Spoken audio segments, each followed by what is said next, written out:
ये कहानी है उस पल की जब भारत ने पहली बार ब्रिटिश साम्राज्य की जड़ों को हिलाकर रख दिया था। ये दास्तां है 1857 की महान क्रांति की। देखिए, ये कोई छोटी मोटी बगावत नहीं थी। ये वो लम्हा था जब आम लोग हीरो बन गए और इतिहास ने एक नई दिशा ले ली। तो चलिए समझते हैं कि ये सब आखिर शुरू कैसे हुआ। ये क्रांति रातों रात नहीं हुई थी।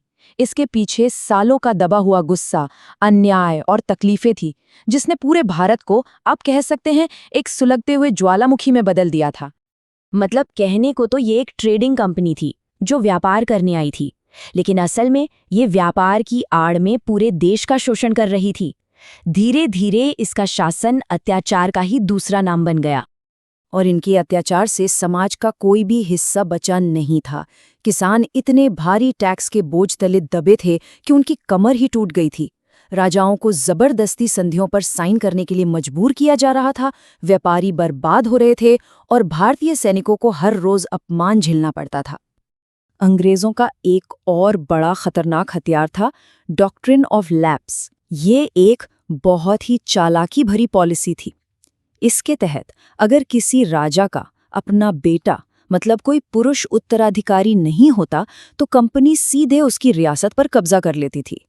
इसी बहाने का इस्तेमाल करके उन्होंने झांसी, सतारा और नागपुर जैसी कई बड़ी रियासतों को हड़प लिया था। इससे शाही परिवारों में भी गुस्से की आग भड़क रही थी। और फिर वो आखिरी चोट हुई जिसने सब्र का हर बांध तोड़ दिया। एनफील्ड राइफल के लिए नए कारतूस लाए गए जिन्हें इस्तेमाल करने से पहले मुंह से काटना पड़ता था। और फिर एक अफवाह तेजी से फैली कि इन पर गाय और सुअर की चर्बी लगी है। अब ये बात हिंदू और मुस्लिम दोनों धर्मों के सैनिकों के लिए एक बहुत बड़ा अपमान थी। ये बर्दाश्त के बाहर था। इस सुलगती हुई आग को बस एक चिंगारी की जरूरत थी, और वो चिंगारी बनकर उभरे मंगल पांडे, एक ऐसा सिपाही जिसके अकेले के विद्रोह ने पूरे देश में आग लगा दी। इसके बाद जो हुआ वो बहुत तेजी से हुआ। 29 मार्च को मंगल पांडे ने बगावत की। 8 अप्रैल को उन्हें फांसी दे दी गई। अंग्रेजों को लगा कि उन्होंने विद्रोह को शुरू होने से पहले ही कुचल दिया है, लेकिन उनकी शहादत ने आग बुझाने की जगह उसमें घी का काम किया। और ठीक 1 महीने बाद 10 मई को मेरठ में वही चिंगारी एक ज्वाला बन गई। हुआ ये कि मेरठ में जब 85 सिपाहियों को उन कारतूसों को इस्तेमाल करने से मना करने पर बेड़ियों में जकड़कर जेल में डाल दिया गया, तो उनके बाकी साथी सिपाहियों का गुस्सा फूट पड़ा।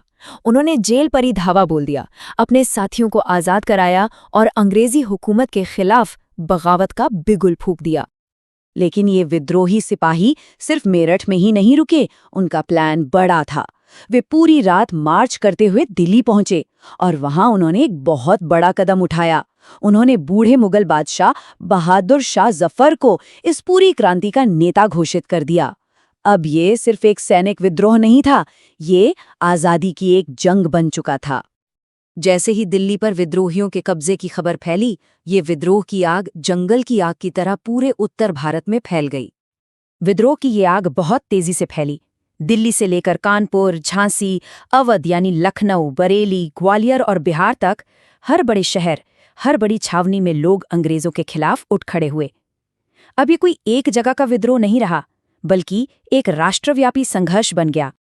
और इसी आग से निकली भारत की सबसे बहादुर वीरांगनाओं में से एक रानी लक्ष्मीबाई। उनका ये नारा, मैं अपनी झांसी नहीं दूंगी, आज भी हम सब के अंदर जोश भर देता है। वो अंग्रेजों के सामने एक चट्टान की तरह डटी रहीं। और ये भी साबित हो गया कि आज़ादी की लड़ाई में उम्र कोई मायने नहीं रखती। बिहार के कुंवर सिंह को ही देख लीजिए। 80 साल की उम्र में उन्होंने तलवार उठाई और एक के बाद एक कई लड़ाइयों में अंग्रेजी सेना को धूल चटा दी। तो इस महान संघर्ष का नेतृत्व कौन कर रहा था? कोई एक नहीं बल्कि कई सारे नायक थे। दिल्ली में बहादुर शाह जफर इस क्रांति का चेहरा बने, तो कानपुर में नाना साहब ने कमान संभाली, झांसी में रानी लक्ष्मीबाई थीं, अवध में बेगम हजरत महल और तात्या टोपे और कुंवर सिंह जैसे अनगिनत वीरों ने अलग अलग जगहों पर इस लड़ाई को जिंदा रखा। अब ये सच है कि अंग्रेजों ने अपनी पूरी ताकत लगाकर इस विद्रोह को बड़ी बेरहमी से कुचल दिया, लेकिन इसका मतलब ये नहीं कि ये क्रांति बेकार गई।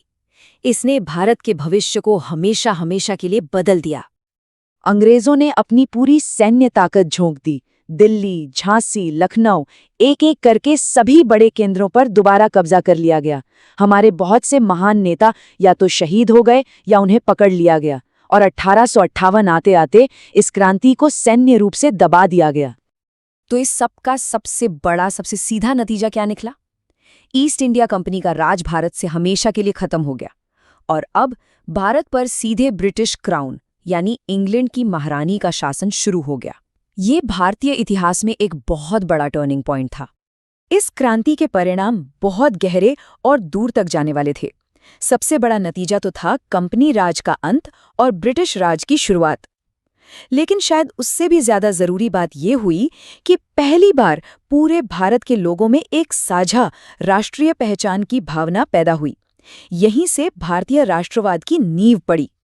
तो भले ही ये क्रांति सैनिक तौर पर सफल न हुई हो, लेकिन इसने पहली बार अलग अलग राज्यों, धर्मों और जातियों के लोगों को एक साझा दुश्मन के खिलाफ एक साथ खड़ा कर दिया।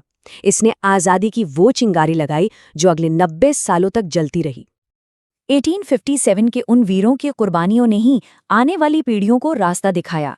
उन्होंने हमें सिखाया कि अपनी आज़ादी के लिए कैसे लड़ा जाता है, कैसे गिरा जाता है और गिरकर फिर कैसे उठा जाता है। और यही संघर्ष आखिरकार 1947 में हमें आज़ादी के मुकाम तक ले गया।